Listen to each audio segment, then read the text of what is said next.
patay. Sa emergency, kapa-kapa ka. Ba't ka pa naglagay ng glass breaker kung hindi mo kayang bunutin? Ba't meron ito? Sir, may napanao po ng aking konduktor. Minsan na po naman pati siya aking konduktor. Mali. Hindi ka gagamit nito. Baka may ginagamit ko sa mga pasahero pag overloaded ka. May CR ka, nakasara naman. Bakit ka pa nag-CR? O, kita mo yung CR mo,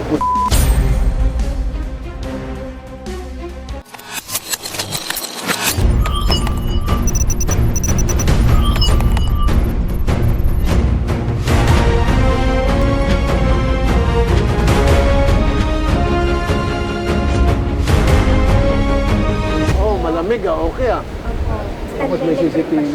Yes, sir. TV, okay, good. Senator, ito po yung binubukan namin, binubukong namin yung food court and arrival para safe na din po yung pasahero. Saan po yung CR? Ito po, sir. Walang bayad? Wala po. Ito sa mga buntis, senior, with the hyperchange. Okay, okay So, very nice. PWD friendly. Yes, sir. Yes, Very sir. good. Opo. Tapos meron yung diaper. Then ito, sir, yung sa common gender po, sa mga LGBT, may sarili po silang CR. Lalak naman. Opo, meron naman. Okay naman. Baka pwede kayo lagay ng dryer. Meron pa. Kasi kung basa yung kamay, paano yung gagano na lang sa paa. Di ba? Opo, noted, sir.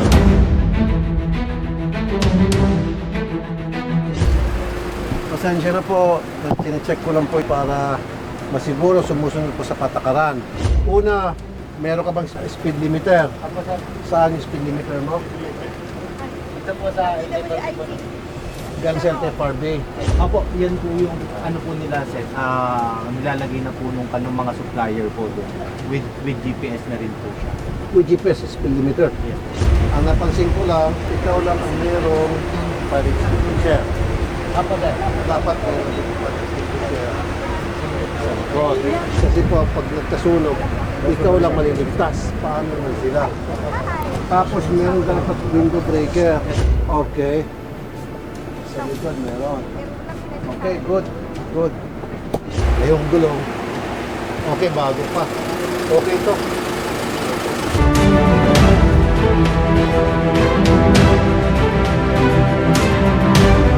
So maganda to. Merong good. Very good, very good.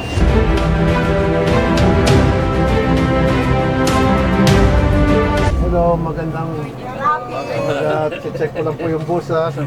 Saan yung speed limiter nyo, boss? Speed limiter? Hindi yan speed limiter. speed limiter ba? Naku po, wala kang speed limiter. Batas yun. Nakasaad sa batas, lahat ng bus tulad nito may speed limiter na nililimitahan yung bilis ng takbo mo. Kaya nagkakaroon ng maraming disgrasya dahil yung mga bus kaskasero. Umabot ng 100 ang takbo. Sa speed limiter, hanggang 80 ka lang. May device po yun na kinakabit. Wala ka, pakabit ka. Ito ay kapakanan ng mga pasahero mo. Pagpaliwanag na lang po kay LTFRB, i-issuean po namin kayo ng photos. Tulad nung kanina yung nakita natin sa una, Nandito po. nandyan eh. Hindi, dapat meron talaga. Nasaan yung extinguisher mo? Yan po sir. Isa lang. At napakaliit. Ilan ang extinguisher mo? Yan lang po sir. Isa lang? Yan lang po ano po ng Mali. Wala ka sa likod. Wala po sir. Wala na. Dagdagan po natin. Nasaan yung glass breaker mo na kapag emergency, pag palayo lang, tumaob to, hindi sila makatakas. Ikaw makatakas ka, may pinto. Paano ito mapasero? Tingnan ko. Johnny. Ba't meron ito? Yung po sir, minsan may napanao po ng aking konduktor. Minsan na po naman pati siya aking konduktor. Mali. Hindi ka gagamit nito. Aking konduktor po ma'am sir. Konduktor, baka may ginagamit yung sa mga pasahero pag overloaded ka. Hindi pwede to. Tanggalin mo yan. Yes. Maski yung konduktor mo, dapat may saling upuan. Tanggalin mo yan. Upo niya po tayo konduktor eh. Ayun sa disgrasya yan. Walang tao, ano? May CR ka, nakasala naman. Bakit ka pa nag-CR? Saan mo?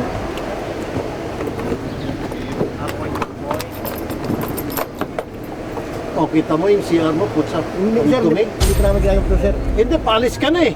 Linisan mo. Opo, hindi pa ginagamit po sir. Hindi mo ginagamit? O ba't ka pa nagkaroon ng CR kung hindi mo ginagamit?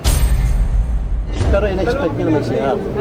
Kaya ka sumasakay dito. Hindi na po. Sir, Hindi pare. Baka kayo lang mga doktor gumagamit niya. P2P ka ba? P2P ka? Oo. Hindi dapat bukas to. Isasama namin sa chokas namin sa kanila. Yung gulong. Naku, pud-pud ng gulong nito. Alam naman natin, pag yung gulong ay pud-pud, prone to accident po yun. Konting basa lang sa kalsada, nadudulas. Pud-pud. Ha? Kaya which is bawal. Wala kayong binibigay na tag sa bawat pasahero para hindi nagkakapalit-palit. Kasi marami na ako natanggap na reklamo na sasabihin ng pasahero pumunta sa akin, Sir, yung maleto ko nawawala. Bakit? Hindi ko po alam. Kasi kung ba may bababa. Pagbaba niya, pwede siyang humatak ng bagay kahit isa kanya. May claim stop dapat. So, another violation. At saka dapat pag bumaba yung pasahero, titingnan ngayon ng konduktor na sa'yo ba yan? Yes, sir. Pag sa'yo yan, release. Kasi kung katulad nito ngayon, o bababa siya bago dumating sa destinasyon, pumatak siya ng dalawang maleta.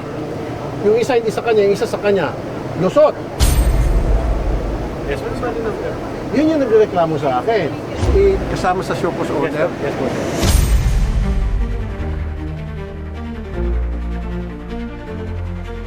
Boss, magandang Sir umaga. Idol. Ikaw yung Good ano morning ito, po. driver. Good morning. Good morning po. Apo. Okay. Ito DLTV to ano. Nasaan po yung speed limiter ninyo? Sir. Naku po, walang speed limiter.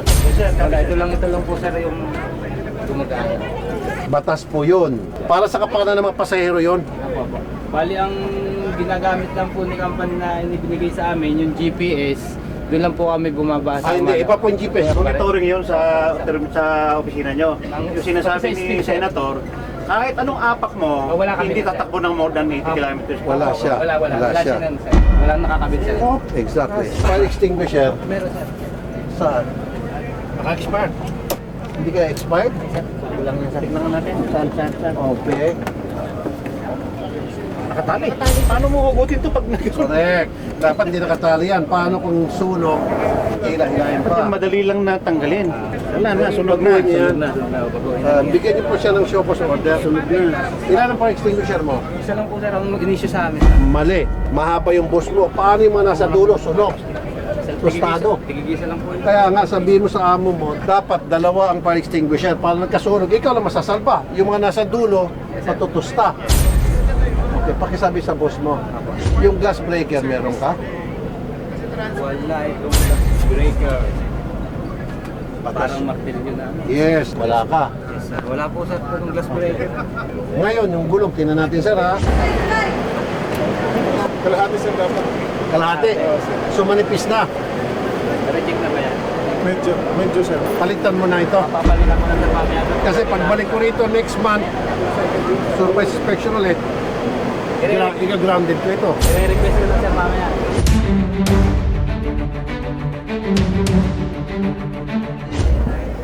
Pasensya na po ha, nag-inspect lang para sa kapanan ninyo mga pasero.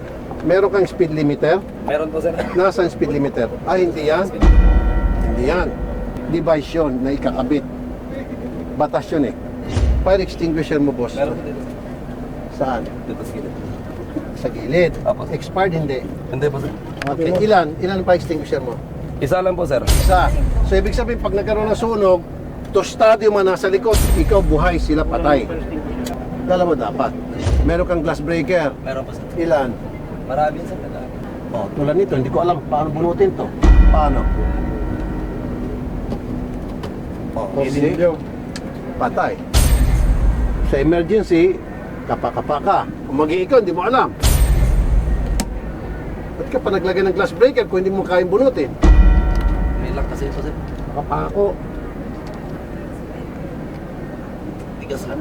Wala. Oh. Bibigyan ka ng show cause order ha, na para palitan siguro yan. And then ituturo mo sa mga pasahero kung paano. Kasi ako nga hindi ko alam eh. Okay? Kasi sa emergency, hindi nila alam, matataranta sila. Oo. So turo mo kung saan yung fire extinguisher, turo mo kung saan itong gas breaker. Opo, sir. Okay? Ito, wala rin siyang tag. Oh. Wala rin siyang tag. Random naman po magpapara tayo ng mga trailer truck, yung mga cargo truck, nakasama rin po sa batasyon, so RA 10916 na nagsaset ng speed limit sa mga sasakyang nabanggit ko.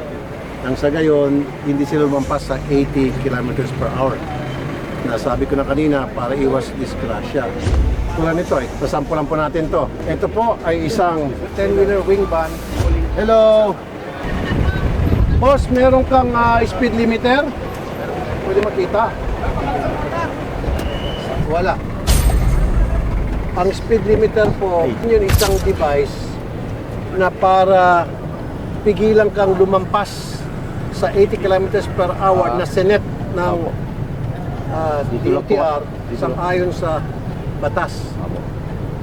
So, wala ka nito. Wala Wala po ka sir. nun. Dito lang po kasi kami sir. So sabi mo sa may-ari ng itong truck ninyo na maglagay ng speed limiter. Kasi po para sa kapakanan nyo na rin yun, kapakanan ng mga tao nasa tabi. May fire extinguisher ka. Good. Siguro LTO sa LTFRB, boss. Magpasa siguro kayo ng ng memorandum. Bigyan sila ng ilang araw. Ay, sir. Saan ba nakakuha ng speed limiter? Under the law po, it should be accredited by the DTI. Meron na ba tayo? Isa lang po yung accredited ng DTI as of now. Pero yung ibang truck and bus companies, they bought on their own na galing abroad, although hindi pa siya yung accredited talaga ng DTI for their own use and for their own safety. Siguro pwede silang bumili ng In the sa meantime, abroad, in the meantime. Pero we have to check to make sure na it works. Yes po, sir. Bigyan natin ng grace period, so mag-issue kayo ng memorandum circular. I-require lahat ng mga bus, ten-wheeler, public utilities, kung ano yung nakasad sa batas na para sumunod. Yes po, sir. Kung hindi, sila matitipitan. Or ma-impound pa, better off. Lalo sa mga bus. Yes po, sir. Okay. Eh kung ito nga, wala. Bago-bago to. Mas lalo na ito. Tingnan natin sa isang pangalawa. Oh, nako! Ito, delikado to. Hello, boss. Pasensya sa abala. Ito, hulaan ko na to. Pupusta ako. Sa buwan sweldo, pati mga damit ko, pati sapatos ko, medyas ko, walang itong speed limiter. May speed limiter ka, boss. Wala, ano? Hindi mo kasalanan, wala. Wala kang speed limiter, sigurado wala. Okay. Sige, sabihin niyo po sa amo niyo mag-comply, maglagay ng speed limiter. Ano po? Para iwas disgrasya rin po. Medyo makatulong siya mabawasan yung panganib sa kanya. Para sa kapakanan niya rin yun, ha? Thank you. Wala kayong kasalanan. Hindi kasalanan yung amo niyo, hindi kayo. Okay? Ito naman. Check natin. May speed limiter po kayo? Wala. Wala. Okay. Ito naman po, nag-usap kami ng LTO at sa LTFRB. Parang hindi ata tama na titikitan natin yung driver na hindi naman kasalanan ng driver. Ang may kasalanan, yung may-ari ng sasakyan kasi silang nakakaalam kung ano yung dapat meron sa sasakyan nila, wala. So, ang suggestion nila, i-show cause order yung may-ari. Yes. Para mag-report sa LTFRB at sa LTO, ipapaliwanag sa kanila kung anong violation nila, kung ano yung pwedeng ma-issue na penalty o sanctions gagawin nila. Para hindi naman ma-unsyame yung lisensya ng driver. So, may demerit din. So, ang nangyari ngayon, show cause order para sa sasakyan at para sa mayroong sasakyan, yung mga jeep, yung mga driver exempted. Okay? Yes, sir. Yes, sir. Thank you. At sa mga susunod na panahon, ikutin po natin iba't ibang probinsya para i-check to make sure na sumusunod sila sa patakaran para sa safety ng mga pasahero. At of course, ng mga tao nasa kalye.